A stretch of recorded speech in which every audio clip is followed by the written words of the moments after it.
Hi, fat boy. Okay, so we're going to read about the fifth chakra. Fifth chakra. Okay, stop. Fat boy. Stop. Stop. Stop. You've had cuddles. Don't be aggressive, please. Lesson. Surrender personal will to divine will.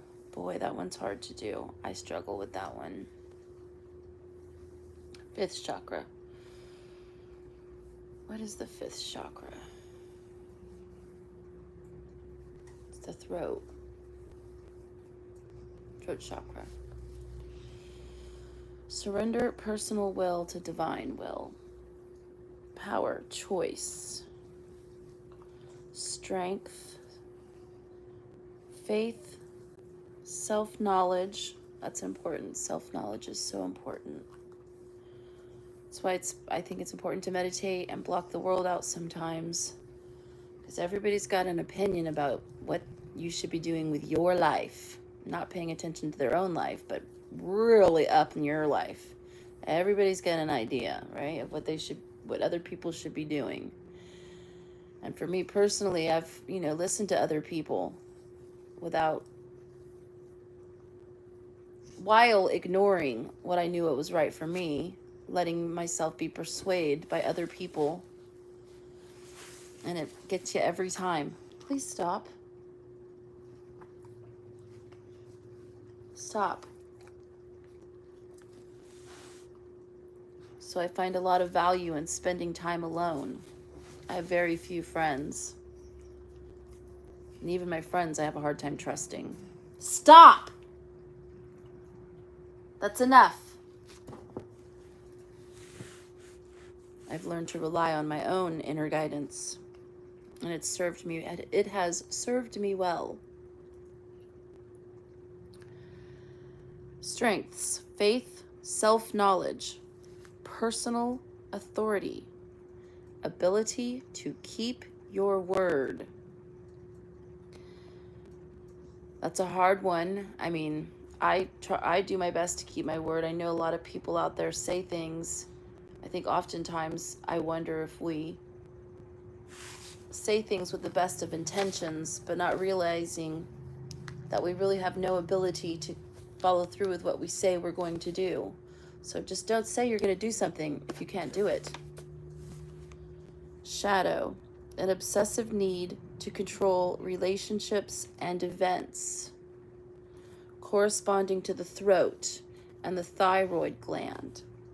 The fifth chakra is your center of will, your ability to express your needs and desires, and the power of choice, the force behind acts of creation.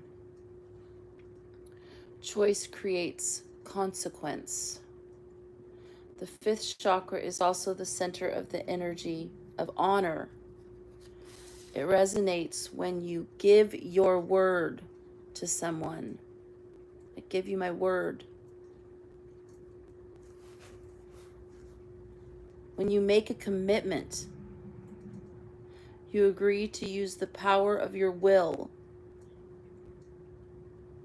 to hold within you a part of another person's spirit, to be psychologically supportive. I'm going to read that again. The fifth chakra also is the center of the energy of honor. It resonates when you give your word to someone. When you make a commitment, you agree to use the power of your will to hold within you a part of another person's spirit, be it psychologically supportive. Giving your word or making a social vow of marriage or religious vow is a ritual of personal revelation. When a person breaks his word, that action reverberates for years within the psyche of the betrayed. It cuts to the soul. Fifth chakra vows are promises of the body, mind, heart, and spirit merged into one. Acts of soul retrieval or confession are also fifth chakra rituals in which the individual consciously calls back fragments of their spirit that have been out on negative missions, such as telling a lie. The need to participate in such rituals for the health of one's spirit is recognized in some form by most spiritual traditions.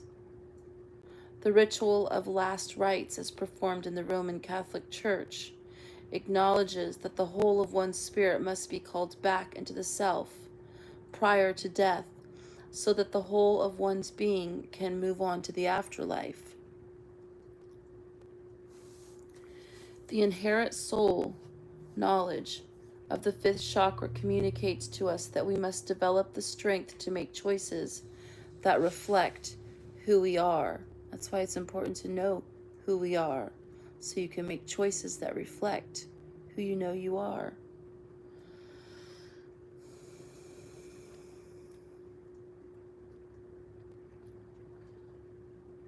We suffer deeply when our fifth chakra is controlled by someone else through social customs, restrictions, or tyranny, or by thought forms, superstitions, and emotional weight such as guilt. When that happens, we find ourselves living a life that serves the needs of others to the detriment of our own, and we must learn how to liberate our voice and spirit. Archetypes of the slave or servant hold the potential for liberation for those who must birth their own will, the spiritual equivalent of buying your freedom from servitude. You develop a powerful personal will by making choices that draw on both the desire of the heart and the wisdom of the mind. In psychological setting, for example, your fifth chakra spontaneously organizes the manner in which you will communicate with others within that setting, helping you choose whether to be defensive and circumspect or direct and open. Developing the strength to manage the power of will is perhaps the most difficult stage in the process of spiritual maturation.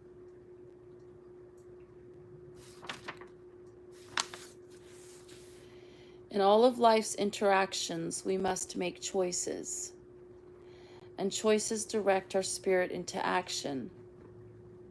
All contracts draw us into at least one act of will. When Malcolm X went to Mecca in 1964 to make the Hajj, the pilgrimage required of every Muslim at least once, he was the chief disciple of Nation of Islam leader Elijah Muhammad, who preached hatred toward the white race based on what he claimed were Muslim teachings.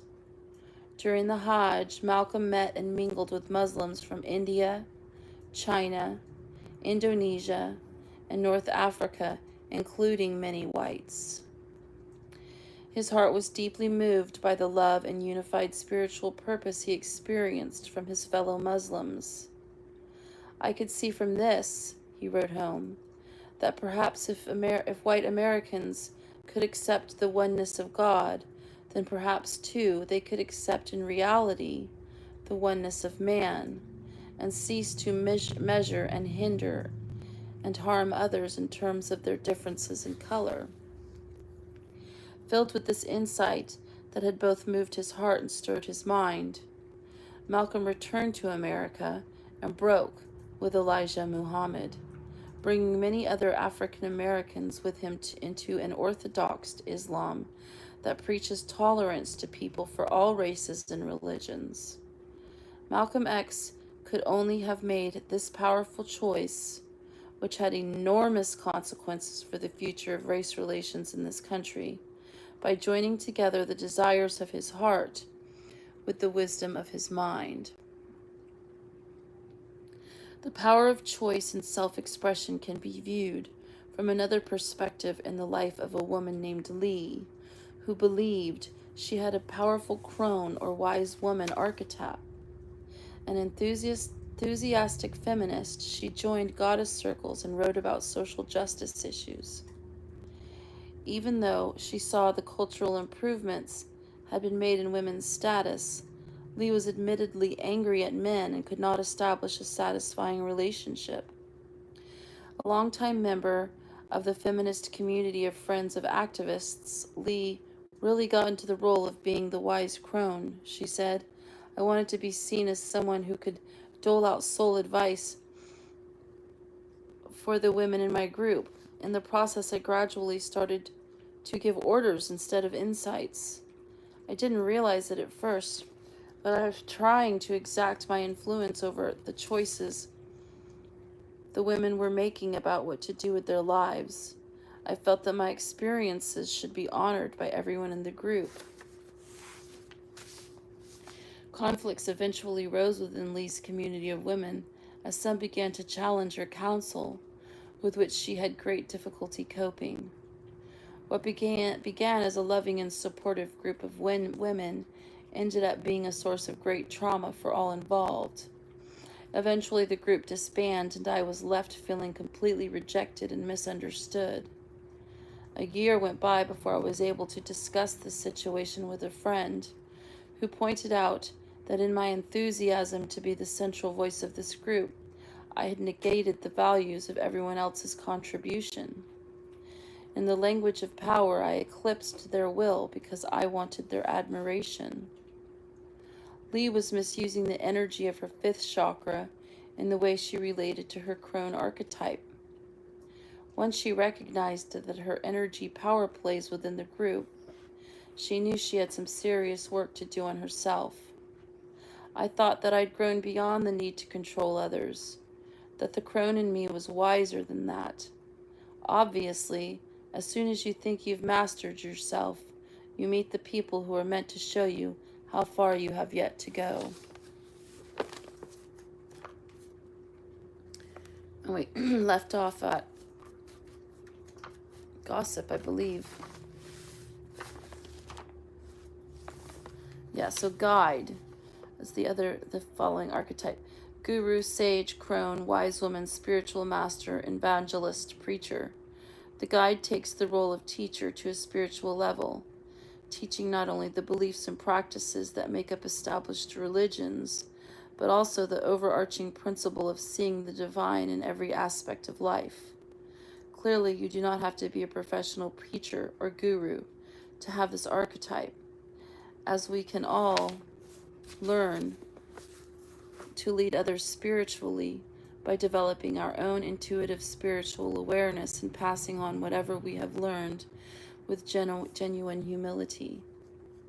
To count this archetype as part of your support group, however, you will need to discern in